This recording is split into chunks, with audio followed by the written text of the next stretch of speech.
Nous sommes le jeudi 7 novembre 2024, ici Danick Julien, et voici votre bulletin d'information Info CJSR couvrant l'actualité de la région de Portneuf.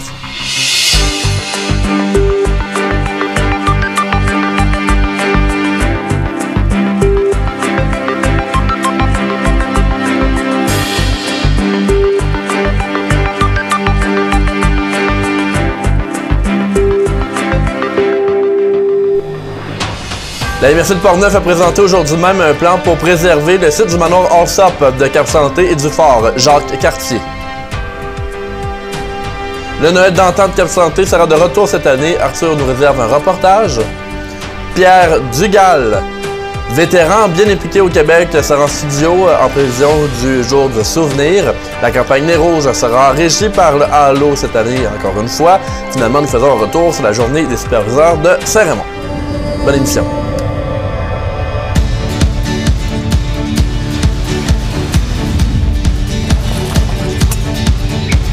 Ici, on se crée des souvenirs au fil des saisons et on vit au rythme de nos passions.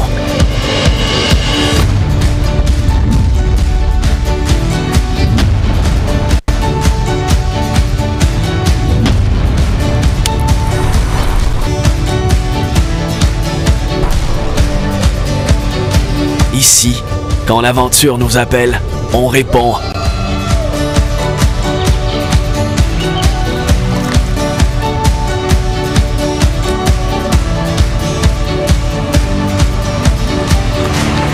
Ici, à Saint-Raymond, ma destination pour un séjour plein air réussi.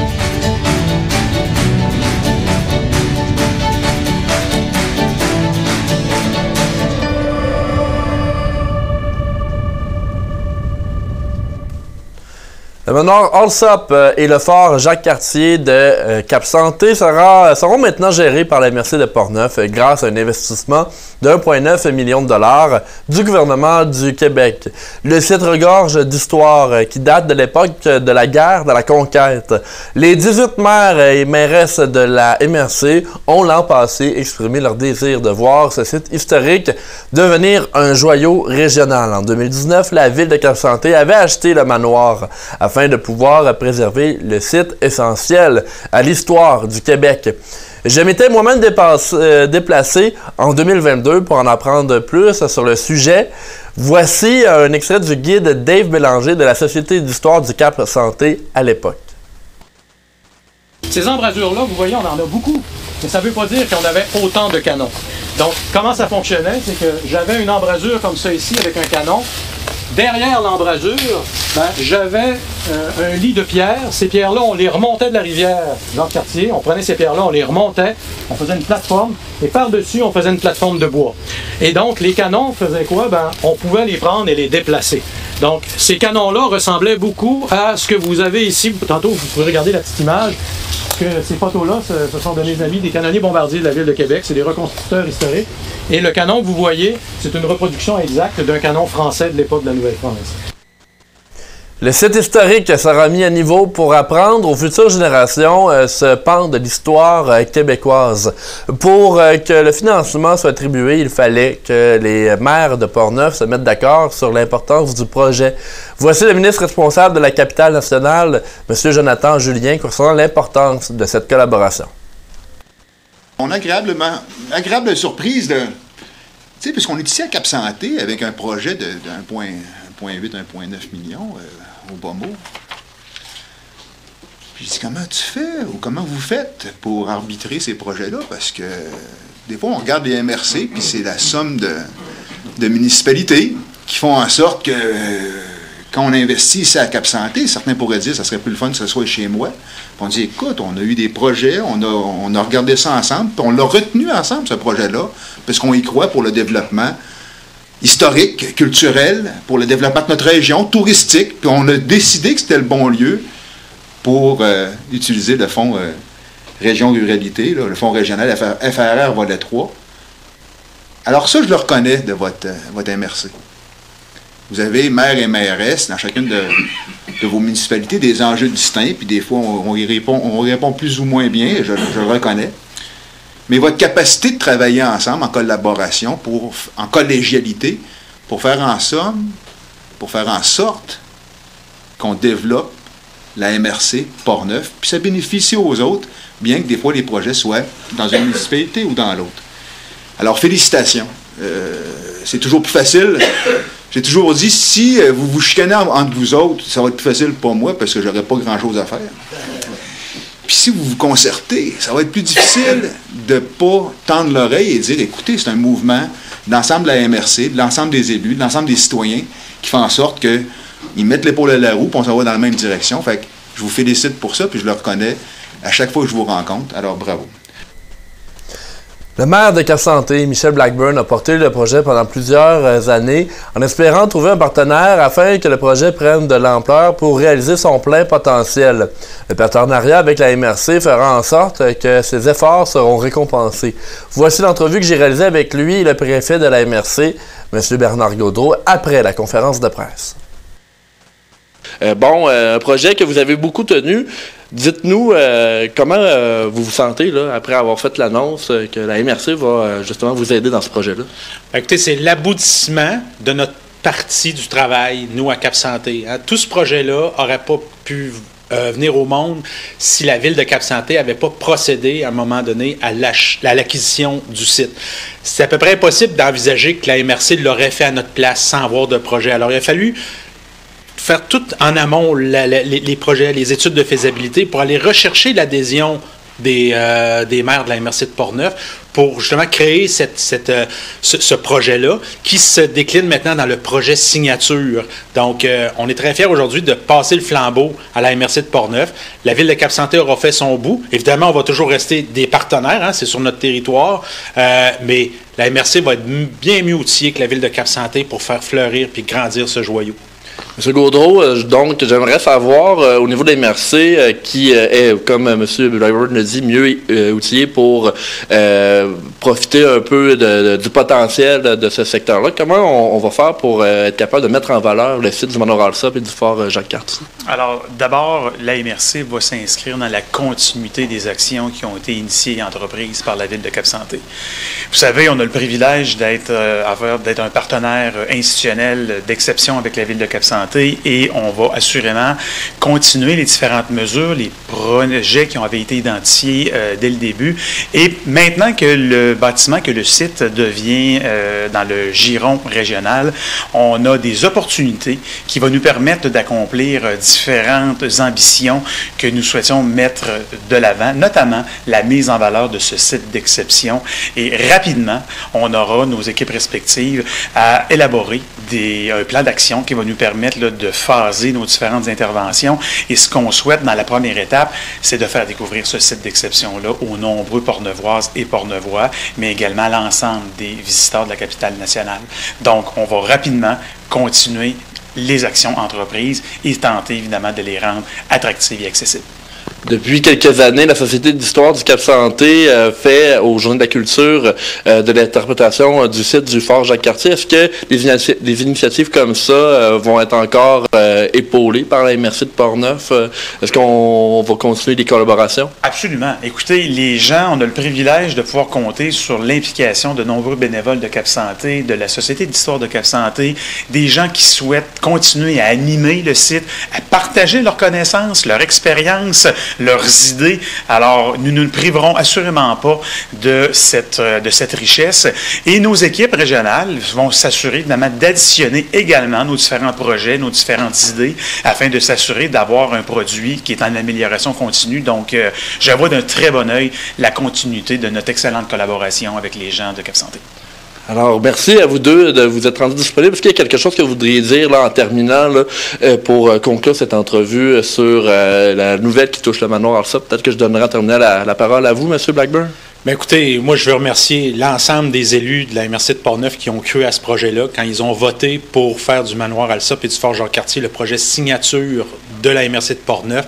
C'était le coup d'envoi d'un projet qui va se décliner sur des dizaines d'années, qui va faire rayonner la MRC de Portneuf. Puis Cap Santé va en profiter de façon extraordinaire. Ça va être un point sur la carte, un incontournable de la capitale nationale. Puis les citoyens de Cap Santé peuvent se réjouir aujourd'hui de cette nouvelle-là. Puis l'investissement initial qu'ils ont fait, qui maintenant va retourner dans les mains de la MRC de Portneuf, c'est le legs que cette génération-ci laisse aux Portneuvois, aux Cap-Santéens, pour le bénéfice de tous. La Société d'histoire du Cap-Santé fait partie du projet depuis longtemps. Voici la réaction du président de la Société, M. Michel Bertrand, suite à l'annonce. Je suis d'abord très fier, très heureux de cette solidarité qu'il y a eu des maires de notre MRC, de tous ces gens-là qui sont les décideurs, de découvrir, de comprendre l'importance de l'immensité du site au plan militaire, au plan histoire, puis tout ça. Le site au plan militaire, il y a une indépendance nationale. C'est un projet d'envergure régionale, oui, on s'entend pour les aménagements, mais le site en lui-même du phare, il y a un volet vraiment d'envergure nationale, parce que c'est un phare de campagne. Si vous venez assister aux visites de la Société d'histoire avec Dave Bélanger, qui actuellement est en visite, bien, vous allez découvrir vraiment quelque chose de « Oh, wow! On ne savait pas ça, là. » C'est comme un complément des plaines d'Abraham, là, en plus petit, là, tu sais. Alors ça, ce que je vous dis, là, même le directeur muséal des plaines d'Abraham, il est venu à la visite, puis c'est ce qu'il nous a dit. Alors, on est assez fiers. On ne peut pas être autrement que ça, puis à quelque part soulagé dans le sens que quel est l'avenir de ça? Bien, justement, je comprends les citoyens qui avaient une inquiétude. Est-ce qu'on a des dimensions locales pour s'occuper d'un tel projet? C'était très légitime de s'inquiéter puis de questionner ça au plan financier, au plan de « Hey, c'est gros, là, c'est grosse affaire. » Alors là, le dénouement de ça aujourd'hui, ben c'est pas le fédéral, c'est pas les municipalités, c'est vraiment le MRC qui prend en main ça. Et quand je dis la MRC, c'est les 18 maires sur 18 qui, il y a un an à peu près, là, à la séance d'octobre 2023, on dit oui, ce projet-là, il faut qu'on le priorise pour nous dans Portneuf. C'est une reconnaissance énorme. On ne serait pas ici si ces maires-là n'avaient pas décidé ça. Et la MRC qui va donc mettre en valeur le site, est-ce que vous allez pouvoir collaborer avec eux? Est-ce que la Société d'histoire va poursuivre ses activités dans le site? Bien, on travaille avec beaucoup de projets, puis tous les organismes travaillent très étroitement avec la MRC de Portneuf, puis ils nous connaissent, on les connaît, c'est des équipes extrêmement extraordinaires. Donc, on fait depuis 3 ans nos visites, là, et on voit l'engouement de ces visites-là. Cette année, on a eu au-dessus de 400 personnes. Donc, ils le savent qu'on est des atouts dans leur jeu de cartes pour aménager, pour avoir un soutien moral, puis un soutien technique sur les terrains dans leur projet de développement. Donc, moi, je suis très confiant parce que, justement, enfin, on travaille ensemble de façon concertée régionalement pour un projet de très grande envergure qui dépasse même, je dirais, pour le site militaire, la région.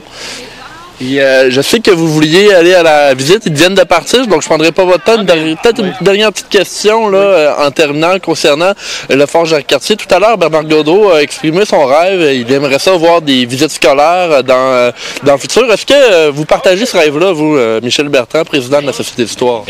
Écoute, évidemment qu'on partage ce rêve-là. Déjà, je suis président de la Société d'histoire, mais vous savez que je suis marié à l'Église de Cap-Santé, comme on fait une analogie. Oui. C'était un site immense aussi. Bien, au mois de mai dernier, l'école est juste à côté. On a organisé des visites guidées de l'école Bon Pasteur qui est à côté de l'église. C'est la même chose ici. Il faut connaître cette histoire. Alors, les jeunes, ils sont ouverts grands comme ça, à apprendre ça. Puis c'est un site extraordinaire. Avec le financement de 1,9 million de dollars, la MRC a pour but de créer une institution muséale à part entière avec le site du manoir Allsop et du fort Jacques-Cartier. La garderie Les Matelots de Saint-Raymond, qui était auparavant un milieu de garde privé, fera partie d'ici mars 2025 des milieux de garde subventionnés de Portneuf. Le directeur et copropriétaire Guillaume Jobin espérait cette nouvelle depuis plusieurs années pour sa garderie et qui est ouverte depuis maintenant 10 ans. Pour lui, c'est important de proposer le plus de services de garde équitables aux parents raymondois. Le voici. On est une garderie, actuellement encore, privée, non subventionnée. Donc, ça fait en sorte que les parents payent un montant, près de 60, et qui ont un retour anticipé. Donc, un retour à chaque 15 du mois, un retour de montant qui vient. Mais grosso modo, on ne veut pas avec dépendamment du salaire familial, mais on parle de 10, 15, 20, 25 $ par jour par enfant. Comparativement à un CPE ou une garderie privée subventionnée comme on va le devenir, où là, ben, c'est 9 et 10 pour tout le monde. Donc, oui, effectivement, ça arrivait des fois que les parents disaient, ben, écoute, Guillaume, on aime vraiment votre garderie, mais là, il y avait une possibilité à 9 et 10. Puis, oui, certains ont fait des changements, mais plusieurs aussi ont resté ici. Puis, oui, on a une belle bâtisse, on a des beaux locaux, mais c'est sûr que si on n'a pas l'équipe pour que les enfants et que les parents soient bien, bien c'est sûr et certain qu'une garderie, la force d'une garderie, ça part par les éducatrices. Puis ça, je touche toujours à du bois quand j'en parle. Mais j'ai vraiment la chance d'avoir du monde là, puis solide, puis qui sont toujours là depuis si longtemps. Pour le député Vincent Caron, c'était un dossier bien important à régler. Le nombre de places subventionnées à Portneuf est de 1287 en ce moment. L'objectif, c'est de le monter à 1528 places. Et cet objectif est atteignable par la conversion d'établissements comme la garderie des Matelots de Saint-Raymond. La garderie Les Matelots est donc convertie en CPE. C'est 92 places au total ici qui sont disponibles. Alors naturellement, c'était une grande nouvelle pour Guillaume et son père, mais c'est aussi et avant tout une grande nouvelle pour les parents, parce que ça fait toute une différence dans le budget. Tout à l'heure, on parlait avec monsieur le maire et puis Guillaume et son père que c'est inéquitable, on n'a pas le choix de l'admettre. Donc, même quand on a des parents qui ont des moyens, qui ont des bons revenus, mais quand on voit qu'on doit payer ici 60 $ ou plus et que et qu'ailleurs, eh bien, c'est seulement 9 et 10, on peut comprendre cette petite frustration. Et puis, vous savez qu'on a toujours prôné pour cette universalité ici au Québec. Donc, c'est une excellente nouvelle vraiment pour les parents, à la fois financièrement, mais au-delà de ça, parce qu'on sait qu'on a des enfants qui nécessitent une attention particulière, des enfants à besoins particuliers. Le fait de convertir les garderies ici en garderie, en CPE, fait en sorte qu'il y a plus d'accès à des moyens pour accompagner nos enfants. Donc ça aussi, c'est un grand pas en avant. Cette conversion permettra aux parents des 92 enfants fréquentant la garderie de bénéficier du tarif de 9 $ et 10 sous par jour, et ce, comprenant les repas. En plus de ça, les éducatrices qui travaillent à la garderie des Matelots vont bénéficier d'avantages. Voici Guillaume Jobin. Les éducatrices auront droit à un fonds de pension à prestations déterminées payé par le gouvernement, système d'assurance collective. Donc, plein d'éléments comme ça qui vont d'un gros plus pour mon équipe, puis je suis content. Puis en plus que mon équipe, parmi celles de mon équipe, il y a beaucoup de mères de famille, donc elles aussi vont bénéficier indirectement. Donc, c'est sûr que là-dessus, c'est une bonne nouvelle. Puis aussi, autre élément intéressant, ça va nous permettre d'offrir des services supplémentaires. Lorsqu'on est subventionné, puis que les enfants ont des besoins particuliers, c'est possible d'avoir des montants qui nous sont alloués pour accorder du temps pour travailler, exemple, que ce soit en orthophonie ou des enfants avec des problèmes comme le TSA ou différentes problématiques. Les parents des enfants fréquentant déjà le service de garde ont reçu la nouvelle il y a quelques jours. Cette dernière leur permettra d'économiser pour la garde de leurs enfants. Il y a 8 à 10 $ par jour d'économie. Fait qu'il y a même certains plus également. Là, fait que ça dépend toujours du revenu familial, mais je pense que normalement, c'est peut-être entre 15 et 25 $ par jour avec le retour anticipé. Là. Donc versus 9 et 10, multiplié par 262 jours en moyenne. Donc, si vous faites le calcul, ça c'est directement dans les poches des parents qui vont pouvoir être là-bas. En ayant le même service qu'on offrait auparavant. Donc c'est vraiment une nouvelle. J'ai fait beaucoup d'heureux la semaine dernière, disons. Pour les parents qui désirent admettre leurs enfants à la garderie des Matelots ou aux autres garderies de la région de Portneuf, il faut passer par le site web La Place 05. C'est cette ressource qui attribue des places en garderie partout au Québec. Retour de la pause, on parle du marché du Noël d'antan de Cap-Santé. Soyez des nôtres. Hey Max! Hey Nam! Yeah! C'est super. Alors, la Ligue d'improvisation Portneuf-Alouette est maintenant commencée? Oui! Alors, on vous attend les lundis lundi soir du 30 septembre au 9 décembre prochain. Cependant, on va prendre une petite pause le 14 octobre pour l'Action de grâce ou la chasse. C'est selon! Donc, on vous attend en grand nombre Au cinéma Alouette à 19h et ce, gratuitement!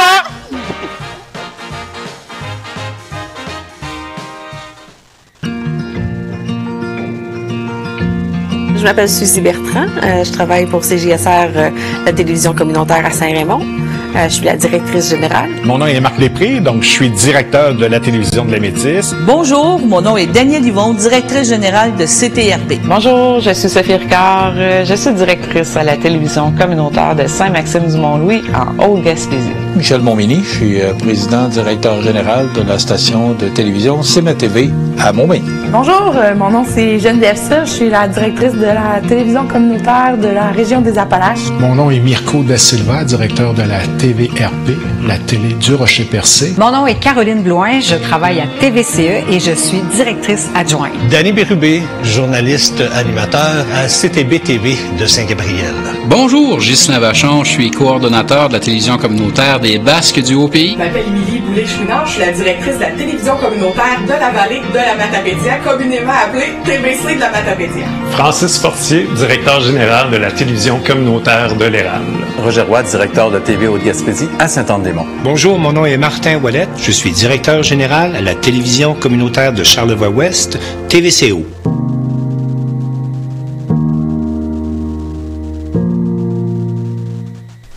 Le marché de Noël d'antan de Cap-Santé aura lieu le 29 novembre au 1er décembre cette année. Il s'agit de la 22e édition de l'événement qui rassemble des centaines de personnes chaque année. Une conférence de presse a lieu ce mardi 5 novembre pour présenter l'événement. Arthur Bordelot était sur place. À chaque année, le marché du Noël d'antan à Cap-Santé accueille des milliers de visiteurs. Le maire de Cap-Santé, Michel Blackburn, parle de l'importance de réinventer l'événement à chaque année. 22e édition, il faut se réinventer année après année. Les gens sont derrière à créer des marchés comme ceux-là. Alors, le défi est encore plus important pour les comités d'organisation de se réinventer pour offrir une proposition qui va toujours se démarquer des autres, qui nous regardent, puis on est un exemple.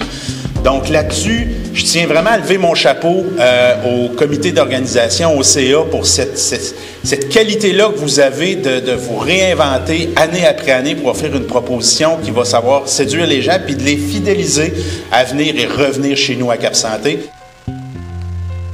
Au nom du député de Portneuf, Vincent Caron, ça me fait plaisir d'être ici aujourd'hui. Vous savez que Vincent n'est pas là. Cette semaine, il est aux travaux de l'Assemblée nationale. Et il est fier de participer financièrement aux activités du Noël d'antan. D'ailleurs, vous connaissez son attachement pour Cap-Santé et les activités, ce qui se passe ici. Et depuis quand même 22 ans, je pense que le maire l'a souligné, quand même 22 ans à soutenir une activité comme ça prend vraiment une équipe extraordinaire. Réussir à faire un village dans un village, là, il faut vraiment le faire. C'est vraiment une tradition. C'est historique. Le marché de Noël aura lieu du 29 novembre au 1er décembre. Pour avoir un résumé de la programmation, j'ai discuté avec William Doré, le coordonnateur adjoint du marché. Oui, cette année, encore une belle programmation. On a plusieurs groupes de musique qui vont venir. On a de l'animation aussi avec Frisson sur la place Desjardins des enfants. On a l'église qui est encore ouverte pour l'exposition de crèche de Madame Crayon qui va être là aussi avec son musée de l'écriture. Beaucoup d'animations, des sortes de carignan salières qui vont être là, qui vont faire des démonstrations de tir de fusil. On a les Filles du Roi qui ont leur chorale aussi, les voix de la Neuve-France qui vont venir chanter, mais qui vont aussi être présents sur le site en tout temps. On a bien sûr la présence de Saint-Nicolas, surtout à l'ouverture du site le vendredi soir avec la Marche des Anges, mais aussi Saint-Nicolas va revenir pendant la fin de semaine prendre des photos avec les gens. Il va venir se promener sur le site. Pas ça, une belle programmation. Vous pouvez aller la voir sur la page Facebook ou sur notre site web. On estime notre achalandage entre 15 et 20 000 personnes qui viennent pendant la fin de semaine. Donc, en 2 jours et demi, là, ça fait beaucoup de monde à Cap-Santé. Plus de 100 bénévoles participent à la réalisation de l'événement. Environ 5000 heures de bénévolat ont été comptabilisées durant cette année. C'est des gens qui décident de donner leur temps parce qu'ils croient en un événement. Ils aiment participer, ils aiment l'atmosphère. Ce qui fait de notre événement un événement qui est unique parce que c'est vraiment construit par des bénévoles pour les gens de Cap-Santé, pour les gens de l'extérieur. Puis je pense que c'est ça qui fait notre force. Puis je revenais à quelque chose que tu as dit, Michel, tantôt. On se réinvente chaque année. Puis il y a une raison pourquoi on se réinvente, qu'on a toujours des nouvelles idées. C'est qu'à titre de comité, on s'est toujours donné la vision de gérer de façon du bas vers le haut. Donc les idées qui viennent, on les écoute, on les assimile, puis après ça, on va de l'avant à titre d'équipe. On est ouvert, puis on trouve que le plus qu'on a de la participation des gens, le mieux qu'on peut évoluer et s'adapter à la réalité de tous les jours et rester le marché le plus innovateur d'année en année. Donc, c'est quelque chose que nous autres, on est très fiers. C'est quelque chose que moi, je supporte énormément à titre de président. Parce que moi, président, c'est un titre parfait, excellent, mais c'est l'équipe qui est autour de moi qui fait la différence. C'est l'équipe qui écoute leur sous-comité, qui écoute leurs membres, puis on va de l'avant avec ça.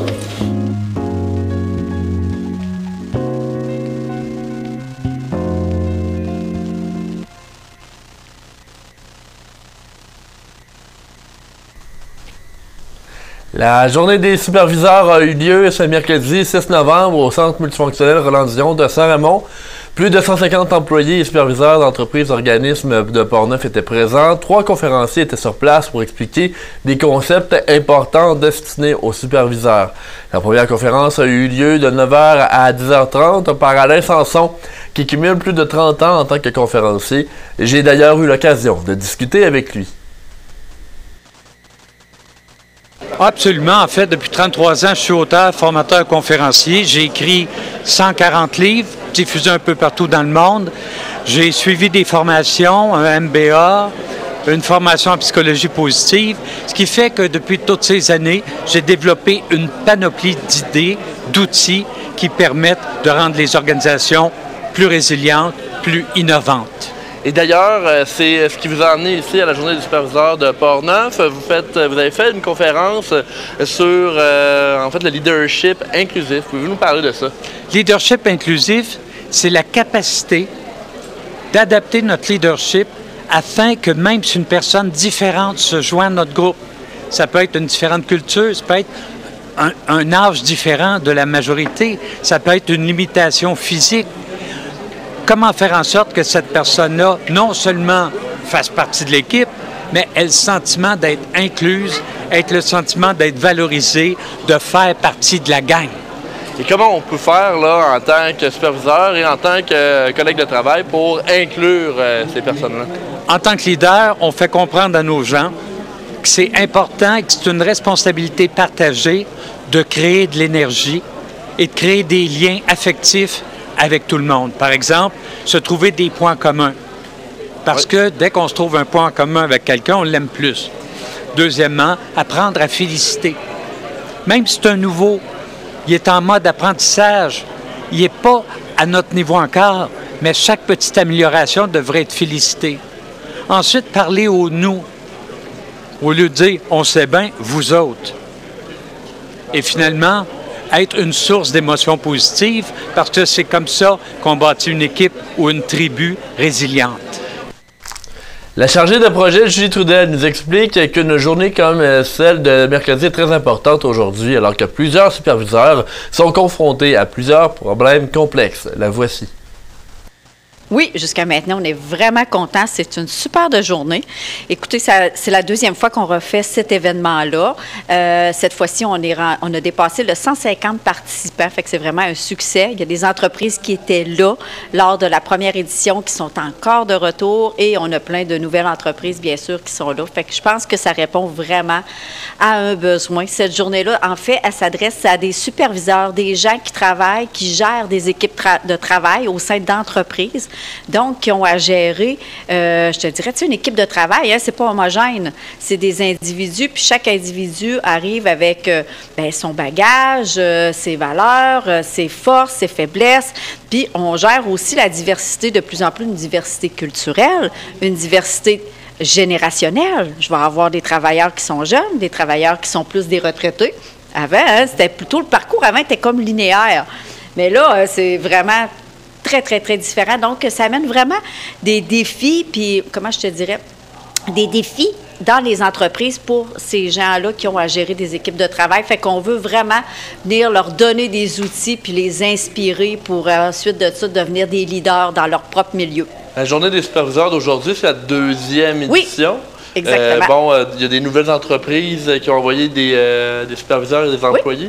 Oui, oui. Il y a des entreprises qui sont arrivées ici avec 6-7 personnes là, de leur équipe de travail. Donc, on voit que ça répond vraiment à un besoin des entreprises. Oui.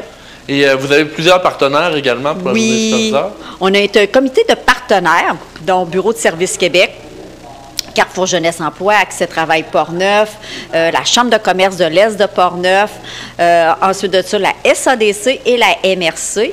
Et à ce comité de travail-là, cette année, on a eu le privilège, je te dirais, la chance d'avoir des partenaires financiers qui nous ont permis vraiment d'aller chercher d'engager, en fait, des conférenciers, tu sais, de haut niveau, si je peux dire. Donc, notre partenaire majeur pour l'événement qui présente notre conférencier coup de cœur, c'est Alcoa. Ensuite de ça, on a 2 autres partenaires qui sont les partenaires associés avec le groupe Dolbec de Saint-Hubert et le Roquemont de Saint-Raymond. Et ensuite de ça, on a nos partenaires collaborateurs qui sont Machitech, Airspec et La Croisée. Donc, c'est eux là, qui nous permettent vraiment d'offrir un contenu là, de très grande qualité, si je peux dire. La 2e conférence proposée aux participants regroupait les intervenants du groupe Complexe X. J'ai discuté avec Julie Dupuis et Sylvain Paré. Pouvez-vous nous parler un peu de ce qu'est la mission de Complexe X et un peu là, vos objectifs? Oui, bien, la mission de Complexe X, c'est vraiment de développer les gens au maximum de leur potentiel. Donc, on est là pour développer du savoir-faire et du savoir-être parce qu'on sait aujourd'hui que l'intelligence émotionnelle est super importante dans la progression des gens. Donc, notre équipe est là pour accompagner autant en coaching, en formation, en team building, pour faire évoluer ces compétences-là au sein des organisations. Parfait. Et au niveau de ce que vous allez présenter aujourd'hui aux personnes qui sont présentes pour la formation, qu'est-ce que ça va ressembler, là, votre conférence? Peut-être aussi donner la parole. Bien oui, je vais passer la parole à mon collègue Sylvain. Merci Julie, vous êtes bien aimable. Aujourd'hui, en fait, on va travailler avec les gens de façon très ludique.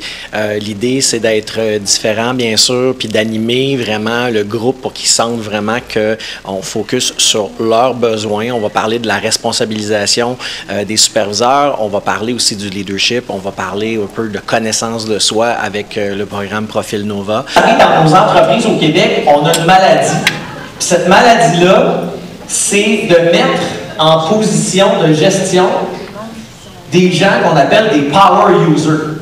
Alors lui, là, ou elle, tabarnouche qui est bon dans sa job, je ne veux pas dire qu'il ne peut pas être un bon superviseur, une bonne superviseur.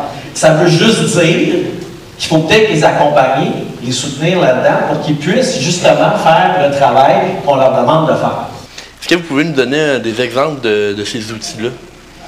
Ben oui, absolument. Certains outils, comme par exemple, c'est assez simple, mais de ramener les gens à la responsabilisation. Donc, ils sont responsables en tant que superviseurs du travail qu'ils ont à faire, puis ils ne peuvent pas nécessairement remettre la faute sur leur équipe d'une certaine façon. Donc, c'est pas je veux pas vendre mes outils.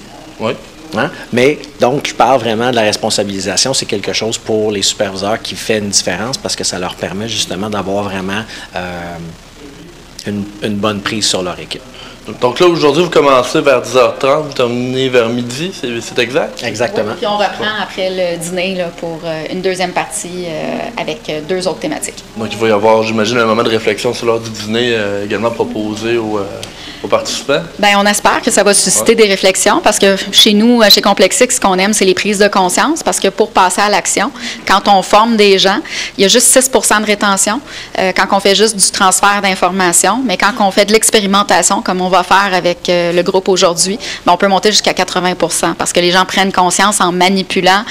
Quand mon collègue disait « je ne veux pas vendre mes outils », mais chaque table va avoir une enveloppe avec des choses à l'intérieur de l'enveloppe, avec des cartons à manipuler, avec des associations à faire. On va leur poser des questions, on va les faire réfléchir, travailler en équipe. Donc, ils vont avoir la chance de prendre des concepts puis de les mettre en application pour arriver avec quelque chose de concret. Finalement, le dernier conférencier était nul autre qu'Alain Choquette, célèbre magicien québécois reconnu au-delà du Québec.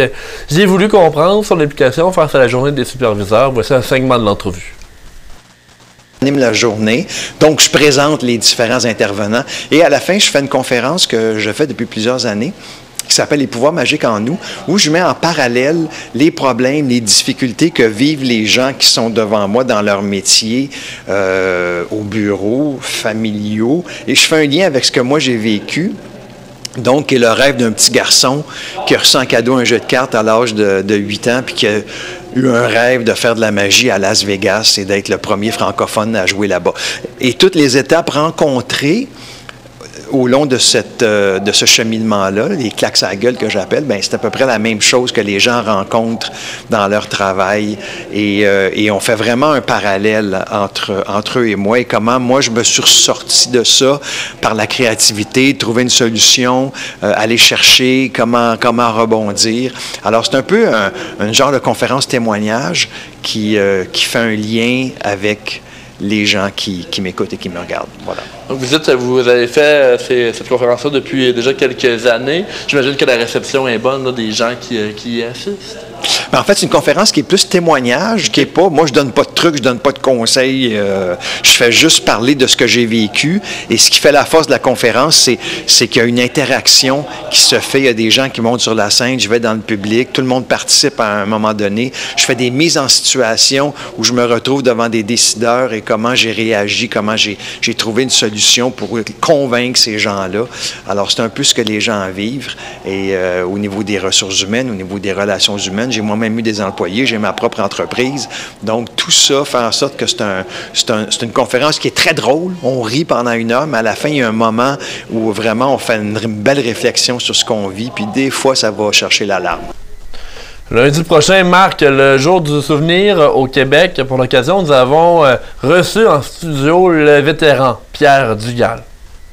Nous accueillons en studio un vétéran qui cumule plus de 44 ans de carrière au niveau de la sécurité publique, avec de l'implication dans plusieurs services. Également 21 ans de travail pour aider à faire reconnaître les vétérans partout au Québec et même plus loin que ça encore. Monsieur Pierre Dugal qui est avec nous, le vétéran.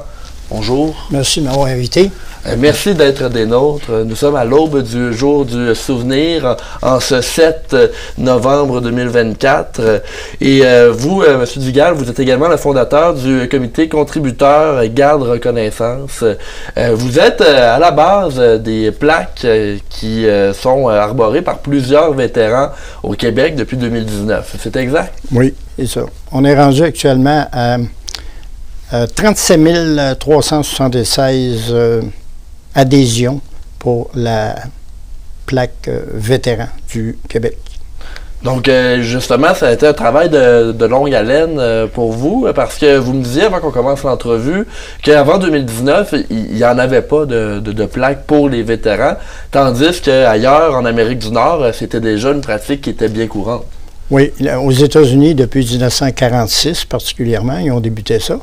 Au Canada, on a eu la première plaque vétéran interprovinciale en 2002. En 2002. Donc en 2002 au Canada, 2019 ici au Québec. Oui. Justement, j'aimerais que vous parliez peut-être de votre comité contributeur Garde Reconnaissance, la mission de ce comité-là et justement les impacts qu'ils ont eu dans les dernières années. Oui, ça a été tout simplement de faire la promotion au niveau de la visibilité des vétérans, parce qu'on est 120 000 au Québec, et puis être capable de se mettre une mise à niveau comparée à la visibilité des vétérans aux États-Unis d'Amérique et aussi par rapport aux autres provinces canadiennes. Mm-hmm. Alors ça a été notre mission.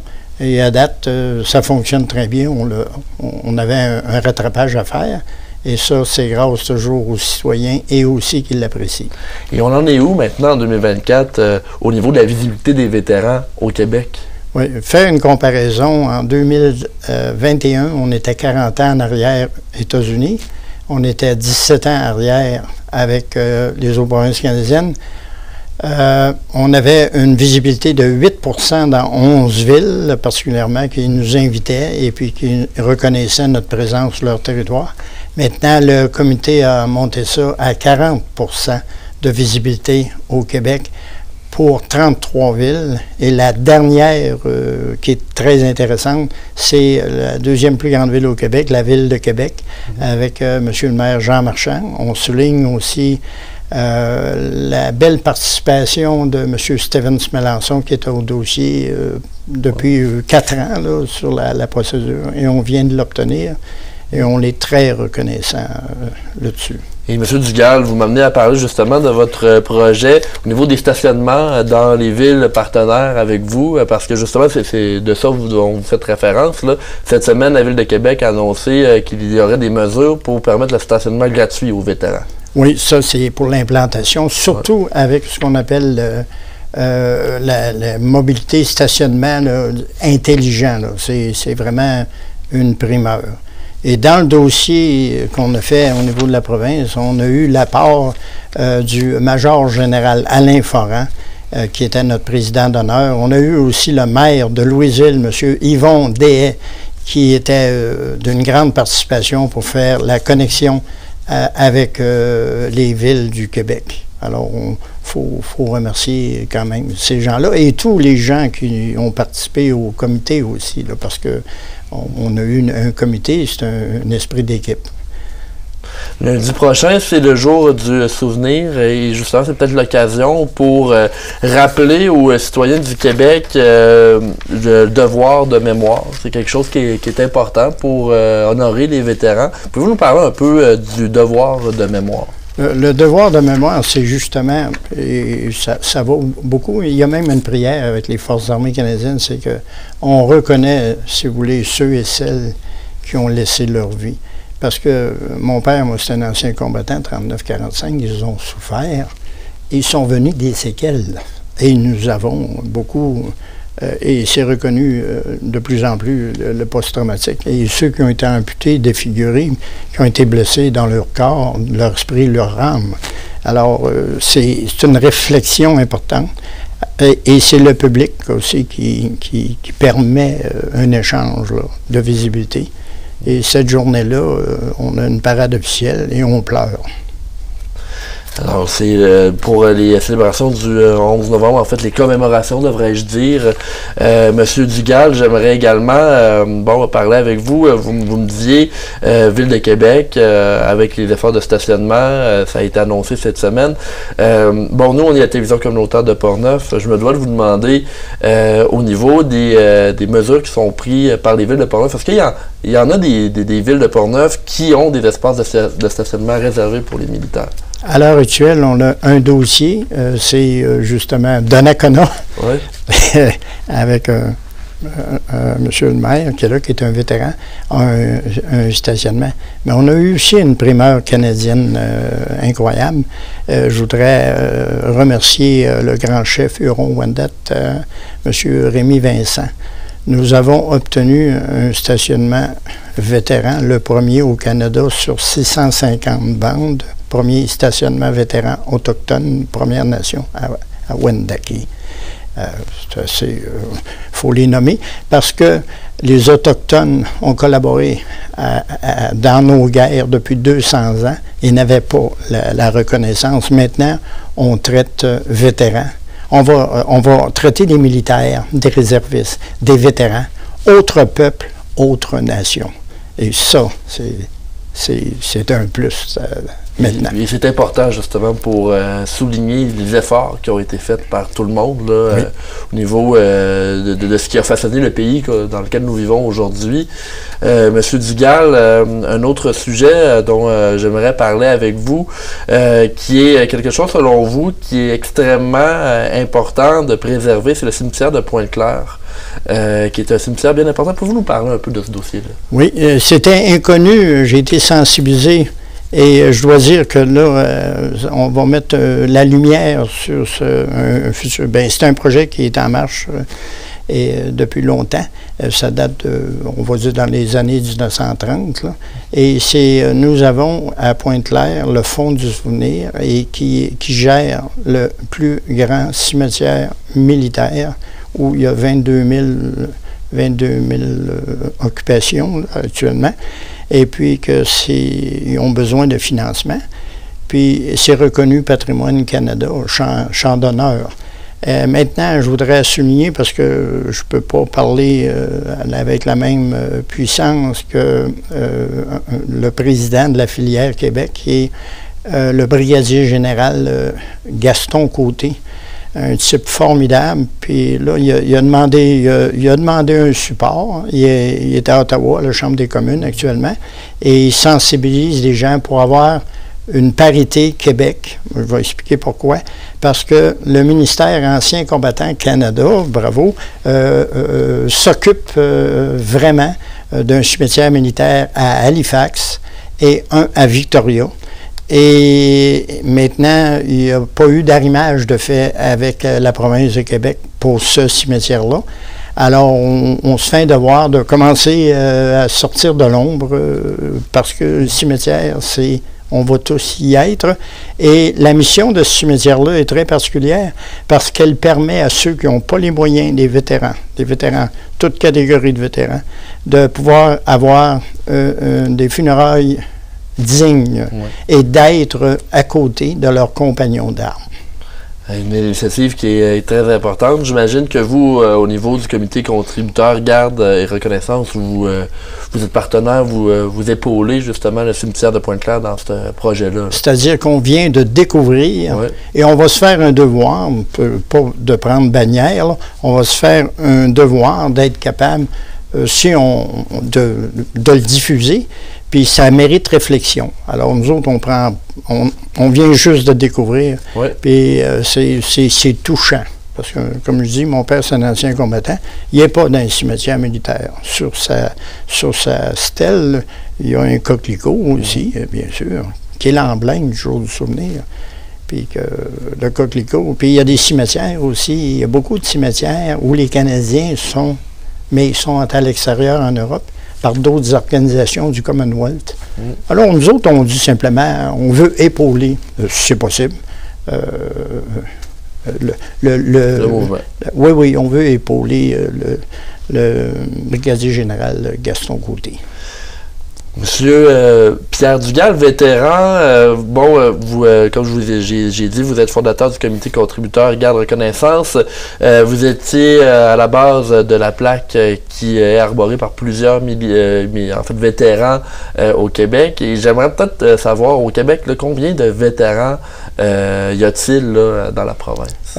Il faut inclure les militaires, les réservistes, toutes les catégories de vétérans.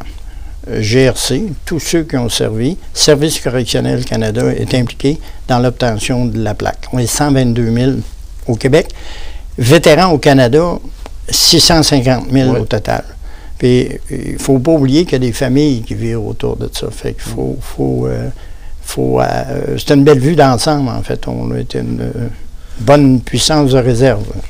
Et dans ces 122 000-là, combien de personnes ont fait leur demande pour avoir leur plaque de vétéran? Saviez-vous? À l'heure actuelle, sur la route, nous avons 37 476 visuels vétérans, province de Québec, qui circulent à toute la province. Comment ça fonctionne pour eux pour faire les démarches? Il faut faire application à la Légion royale canadienne qui a la gestion du dossier avec la SAC au niveau provincial. Il y a un frais de 15 $ seulement pour l'adhésion administrative et puis on l'obtient et on l'obtient à vie et le remplacement à vie, peu importe le nombre de véhicules qu'on possède qui sont dans les catégories de moins de 3000 kg et moins. Alors, on évite justement les gens qui n'ont pas, parce que là, bon, vous me dites 37 400 à peu près, sur 122 000, il y a encore beaucoup de personnes qui ne l'ont pas, donc on les invite, j'imagine, là, à faire des démarches pour augmenter justement la visibilité des vétérans au Québec. On s'en vient à un plateau, parce qu'il reste quand même, il y a des gens qui n'ont plus de permis de conduire, qui sont très âgés. On a un projet pour 15 000 plaques, là, qui est la région administrative de Montréal et Laval. On a demandé au réseau provincial de mettre un accent parce que Montréal a très peu de plaques dans la région. Okay. Ici, dans la région, on a près de 5000 plaques vétérans. Et ils l'ont annoncé dernièrement. Alors, puis les stationnements, pour revenir un peu à ça, il y a le commercial aussi. Il faut remercier les grandes bannières là, en alimentation, en ameublement, en concessionnaire automobile et autres commerces. Je ne peux pas tous les nommer. Mais autour de Québec, là, nous avons une réponse fantastique au niveau stationnement vétéran, dans le niveau commercial. Et je voudrais remercier M. Mario Grenier, qui s'occupe, Mario Grenier CD, qui s'occupe particulièrement du commercial. C'est une belle avenue, une très belle avenue. Puis les gens, d'autant plus, nous disent « Wow, c'est très bien, pourquoi pas ». M. Dugal, je vois le temps qui a filé. C'est tout le temps que nous avions pour cette entrevue. Au nom de CJSA, au nom de Portneuf, je veux vous remercier pour tous les efforts que vous avez faits au travers de votre carrière, de votre vie. Également, ramener ce remerciement-là à tous les vétérans là, qui ont donné énormément d'efforts et de temps et de leur vie pour le Canada. Merci beaucoup d'être passé parler avec nous en studio. Merci, plaisir. Merci. Les activités de l'opération Nez Rouge dans Portneuf seront à nouveau régies par le Halo dans les locaux de la Licorne. Il s'agit de la deuxième année où les activités sont assurées par l'organisme. Le service de raccompagnement débutera le 29 novembre et se terminera le 21 décembre. Chaque soir de raccompagnement débute à 20h pour se terminer à 3h. Voici les informations de la directrice générale du Halo, Isabelle Moffett. Le thème cette année, c'est une soirée dont vous allez vous rappeler. Notre deuxième édition se veut une édition bonifiée avec quelques nouveautés. Alors, du 21 novembre au 1er décembre, ce sera cette année la semaine des quincailliers. Donc, on a madame ici, Denis de Home Hardware à Saint-Raymond. Un exercice de sensibilisation auprès de la clientèle. Des tirelires seront bien en vue pour recueillir les dons.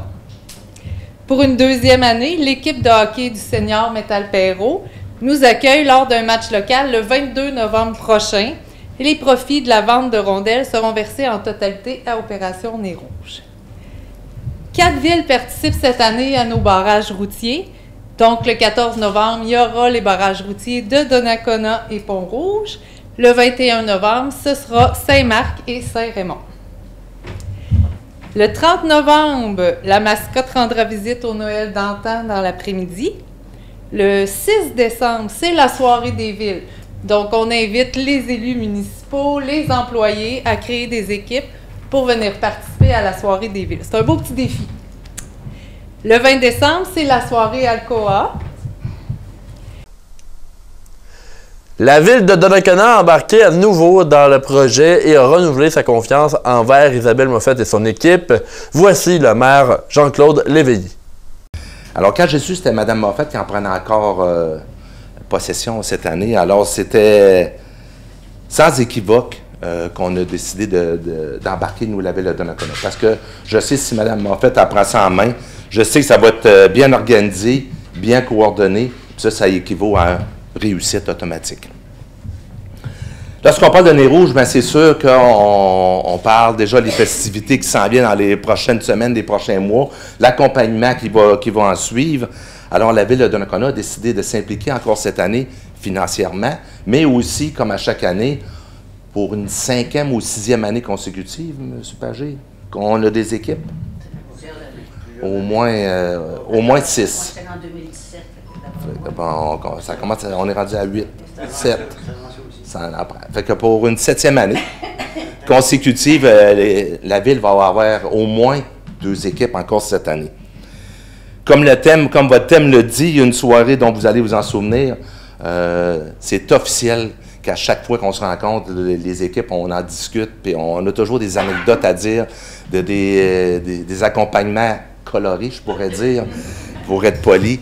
Alors, c'est toujours plaisant. De toute façon, j'allais sûrement avoir des anecdotes à compter. L'usine Alcoa de Deschambault est partenaire de l'initiative du Halo pour la tenue de la campagne de raccompagnement Nez Rouge. Alcoa a envoyé sa première équipe en 2009 et poursuit depuis son implication. Alors, voici la porte-parole Caroline d'Anjou.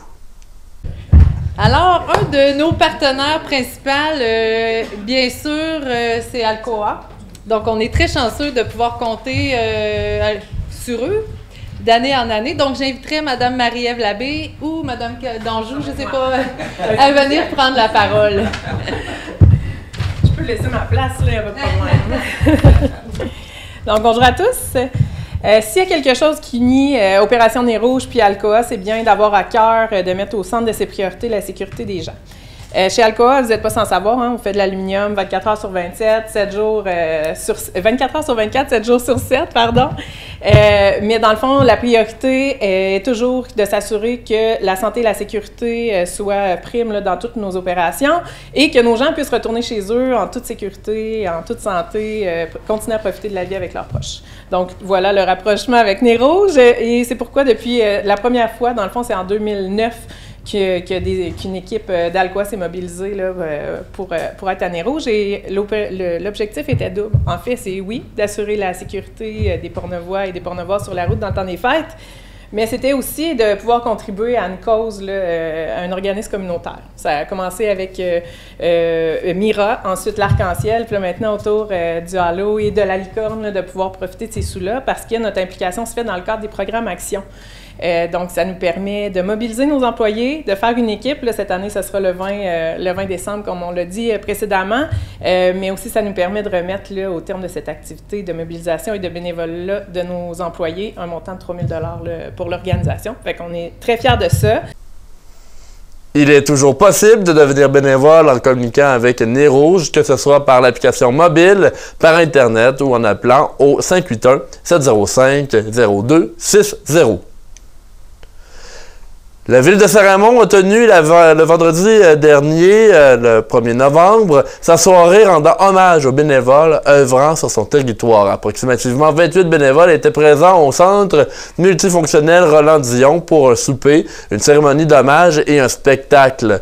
Il était présenté par Alain Choquette. Au cours de la soirée, la ville de Saint-Raymond a honoré 11 bénévoles bien impliqués dans différents organismes qui s'occupent de dynamiser les activités sur son territoire.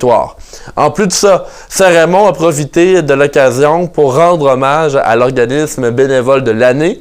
Il s'agit du Club des Lions de Saint-Raymond. On se rappelle que celui-ci a cessé ses activités après 40 ans de service par manque de relève. Le Club des Lions récoltait des fonds qu'il remettait à la communauté depuis le 5 mai 1984. Plusieurs projets ont été réalisés grâce à plusieurs sources de financement, comme le Théâtre des Lions ou encore les cocktails bénéfices. Voici un extrait du vidéo d'hommage qui fut présenté vendredi aux personnes présentes.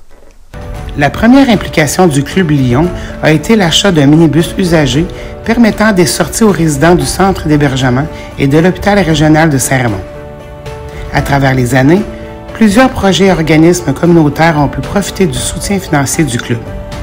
Parmi ceux-ci, mentionnons le CLSC et le projet 0,5 ans, l'Association bénévole du centre d'hébergement et de l'hôpital, le Camp Portneuf, le Carrefour FM, les paniers de Pâques en collaboration avec le SOS Accueil, la Fondation Santé de Portneuf, le Camp pour jeunes diabétiques, la formation du premier comité de bénévoles à l'hôpital, les visites dans nos centres d'hébergement à l'occasion de Noël, les 20 ans d'engagement dans les cliniques de sang, les dons à la Fondation internationale des Lions et la réalisation d'un projet environnemental, soit l'Arboretum Lyon, où près d'une 50aine d'arbres ont été plantés. C'est donc ce qui conclut le bulletin d'information Info CJSR en ce 7 novembre. Merci à Arthur, Tony et Luc pour leur aide à cette émission. La semaine prochaine, on va discuter des motoneiges à Saint-Raymond. Alors, je vous souhaite de passer une excellente fin de semaine.